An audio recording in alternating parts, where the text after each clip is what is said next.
be a good neighbor, I think is the words that were used by many.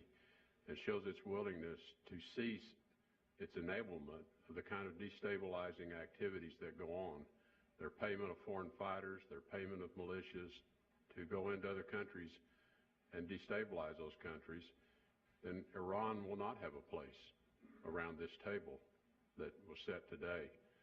So it is our hope that, and we have a new leadership, or a renewed leadership beginning another term in Iran, that they will begin to examine what this behavior is gaining for them, and whether they will find their way back to a place that Iran historically enjoyed, good relations with its neighbors. And that's what we hope they find their way back to as well. In the meantime, we will continue to take action to make it clear to Iran when their behavior is unacceptable. And that means in terms of carrying out and supporting acts of terrorism, continuing the development of their ballistic missile programs. We will continue to take action through sanctions, and we will continue to encourage others in the global community to take action as well, so that Iran understands this is not acceptable.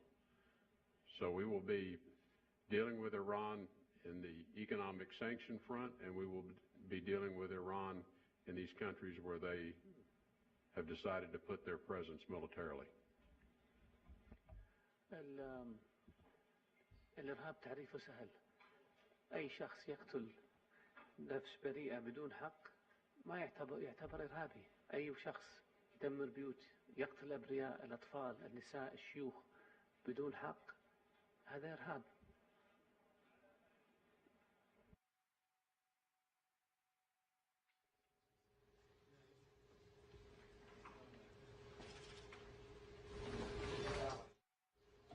السلام عليكم. نائب مرشد جريدة الشرق الأوسط. معالي الوزير، أريد أن أسأل سؤال واحد وبسيط. هل تلقت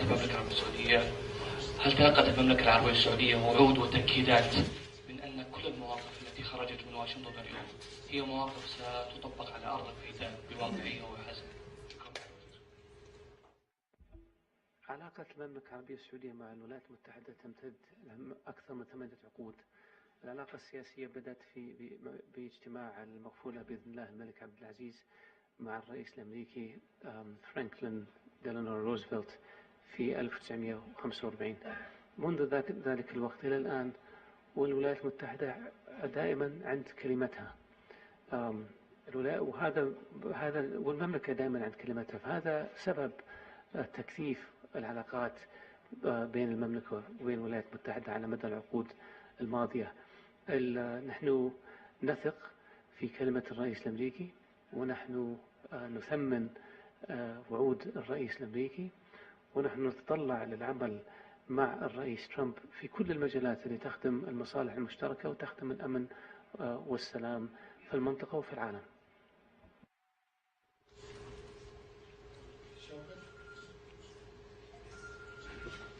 Thank you very much. I'm Shaukat Paracha, traveling from Pakistan especially for this summit today.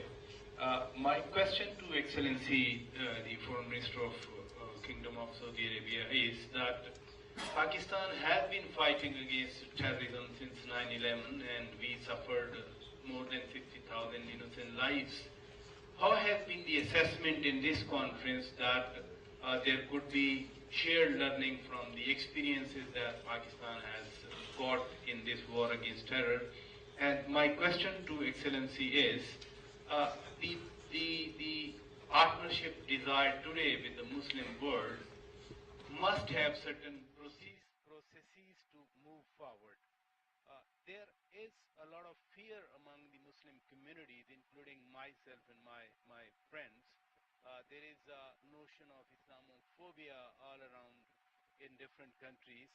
When partnership has been sought and desired, and there has been a great response from most of the Muslim countries that were present today, how these processes will have their logical end to bridge the gap and redress the fears among the Muslim communities? Thank you.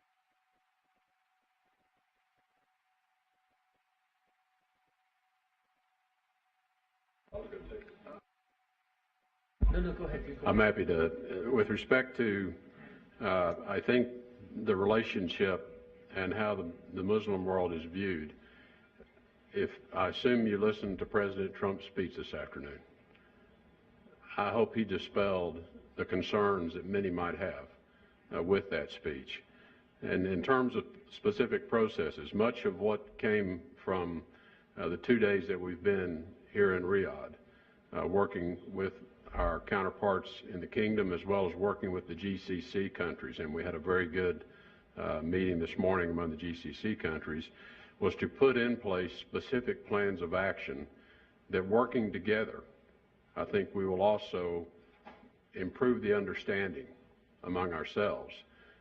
The creation of the Center to Counter Extremism Messaging, the working together on disrupting terror financing networks. Clearly, the economic activities between this region and the United States are all helpful in terms of strengthening those relationships. But I think perhaps the point you're making, and it is an important point, is that all of us have to strive to understand each other's cultures better, understand each other's perspectives better. And I think on this trip, I know the entire delegation traveling with the President has gained a much greater appreciation for this region, the rich history, the rich traditions and cultures of this region, and also a much better understanding of the Muslim faith by traveling to this special place, the special place of the two holiest sites. All of this is, I think, useful to us understanding everyone better here, and we hope people in the Muslim community will make a similar effort to understand the American people's interest and concerns that they may have. But I think, importantly, out of this speech the President delivered this afternoon, what he said, again, is this fight is ours together. It is not between us. It is ours together. And it is only together that we will ultimately prevail, and that it is not a fight among religions, not a fight between Shia, Sunni. It's not a fight between Christians, Jews, any of the faiths. This is a fight of good against evil, and in all of those three great faiths that millions of Americans follow, we are guided by that same tenet. This is what unites us in attacking this evil face of terrorism that has befallen us and has hurt so many around the world. I think Pakistan can play a big role in the war against terrorism, and by sharing its experiences and by learning from the experiences of others. I want to add my voice to what Rex said about the issue, the importance of tolerance and coexistence. I believe that the fact that this summit took place is historic. I cannot overemphasize the importance of it to the history of the world. This is unless we are able to move from notions of a clash of civilizations and move towards a partnership among civilizations, we will not be able to eradicate the scourge of terrorism, which emanates from extremism.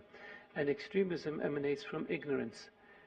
People in the Muslim world believe there is enmity towards them in the West, and so they use that to recruit psychopaths who go and murder people, who then increase the negative attitude of people in the West towards Islam, that causes Western countries to take steps that then fuel the cycle in the Islamic world, and also vice versa. You have extremists in the West who take very bigoted positions or ignorant positions towards the Islamic world, which causes them to recruit psychopaths who demand things or try to do things that provoke a reaction in the Islamic world, and the vicious cycle continues. Unless we move away from this, and then if we are able to move away from this, we are able to isolate the terrorists as mere criminals and psychopaths, and then it becomes a law enforcement matter, and we can deal with it much more effectively.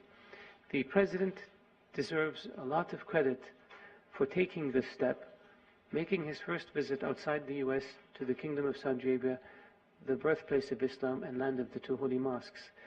and then going to Israel, and then going to the Vatican to deal with the Jewish world and with the Christian world in order to try to bring the three religions together.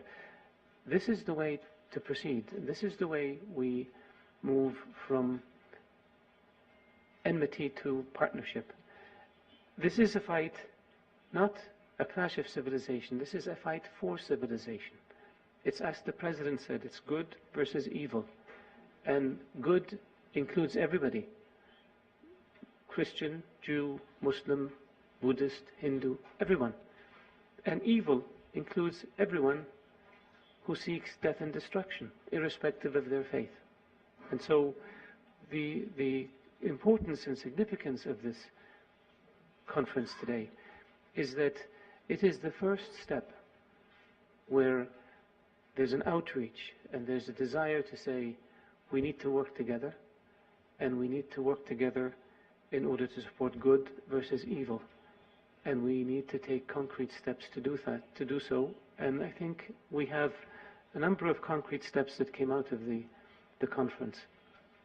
The launching of the Global Counter-Extremism Center, the agreements on dealing with financing of terrorism and extremism, the recognition, which is the most important part, the recognition that we have to work together in order to build a better future for our children and grandchildren. That's the first step in the process towards dealing with this issue. They say in medicine that diagnosis is half the cure. Well, we've diagnosed the problem, and the diagnosis of the problem is that we need to pull the rug out from under the forces of evil by seeing this as a common problem that needs a common solution, and seeing ourselves as children of God irrespective of what our religion is. That's how we deal with this problem. Thank you.